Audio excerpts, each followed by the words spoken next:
శ్రీ వారాహిదేవి జ్యోతిషాలయం విద్య, ఉద్యోగం, వ్యాపారం, పెళ్లి, ఆరోగ్యం, నాగదోషం, సంతానం, రాజకీయం, వామాచార దోషం, భార్యాభర్తల మధ్య గొడవలు, అత్తాకోడళ్ల మధ్య గొడవలు, ప్రేమించి మోసపోవడం, స్త్రీ పురుషుల వశీకరణం, ధనం నిలకడ లేకపోవడం, మీ ఎటువంటి సమస్యలకైనా 24 గంటల్లో పరిష్కారం లభించబడును. నెంబర్ 1 వశీకరణ స్పెషలిస్ట్ పండిత్ పవన్ నంబూదిరి, కేరళ తాంత్రిక గురువు గారు. Phone number 9043637512. ఈ రోజున ఈ రాశి జాతకులు చెవులు రెక్కించి వినండి. విశ్వశక్తులు మీ పైన ఉన్నాయి, మీ వైపే పని చేస్తున్నాయి. జరిగేది ఇది. ఏం జరగబోతుందో వీడియోలో విని తెలుసుకుందాము. వీడియో నచ్చితే తప్పకుండా ఒక చిన్న లైక్ చేసి మమ్మల్ని సపోర్ట్ చేయండి. ఇక ఆలస్యం ఏమాత్రం లేకుండా వీడియోలోకి వచ్చేద్దాము.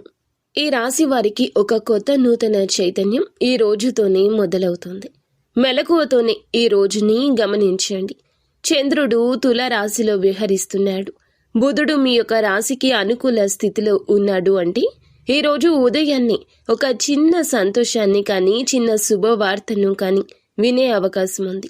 అది ఫోన్ కాల్ రూపంలో కానీ మెసేజ్ రూపంలో కానీ ఒక స్నేహితుడి మాటల రూపంలో కానీ రావచ్చు. ఉదయం మొదటి గంటలో మీ యొక్క మనసు కొంచెం బాధగా అనిపించవచ్చు. ఏదో చేయాలి అనిపిస్తుంది కానీ ఏదో అడ్డుకుంటుంది అనే భావన రావచ్చు. ఇది శని గ్రహ ప్రభావం వల్ల. కానీ భయపడకండి, ఈ అడ్డంకి తాత్కాలికం మాత్రమే.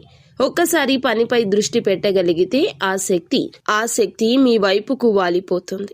ఉదయం నుంచే మీకు ఏదో సౌకర్యంగా ఉంది అనిపిస్తుంది. దీని అర్థం మీ యొక్క మిత్ర బంధాలు, సామాజిక బంధాలు, టీం వర్క్ బలపడుతుంది. ఉద్యోగస్తులు ఉదయాన్నే మీ యొక్క సీనియర్స్తో మాట్లాడడం ద్వారా కొత్త ఆలోచన లేదా కొత్త ప్రాజెక్టు ప్రారంభమవుతుంది. ఆర్థిక పరంగా చూస్తే ఉదయం డబ్బు ఖర్చుపై జాగ్రత్త అవసరము. ముఖ్యంగా ఆన్లైన్ కొనుగోలు చేయాలి అనుకుంటే ఆలోచించండి. కొన్ని అనవసర ఖర్చులు జరగవచ్చు. ఈ ఖర్చు మాత్రం తర్వాత లాభంగా మారుతుంది. నిరుత్సాహం అవసరం లేదు. ఇక ప్రేమ సంబంధాల విషయాన్ని గమనిస్తే ఉదయం స్నేహితుడు కానీ ప్రియమైన వ్యక్తి నుంచి కానీ చిన్నపాటి మెసేజ్ హాయిగా ఉంటుంది.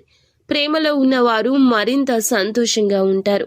మధ్యాహ్నం చూస్తే 12 గంటల నుండి 4 గంటల వరకు సమయం చాలా శక్తియుక్తవంతమైన సమయము. విశ్వశక్తులు మీ పైన ఉన్నాయి అనే వాక్యం ఈ సమయానికి సరిపోతుంది. సూర్యుడు 9వ భావం మీద తన దృష్టిని పెట్టాడు. అదృష్టం మీకు వెనక నుంచి తోడుగా ఉంటుంది. ఈ సమయంలో చేపట్టే పనులు ఫలిస్తాయి. చక్కగా ధైర్యంగా ముందుకు సాగండి. ఇష్టదైవ నామస్మరణ నిత్యము చేసుకోండి.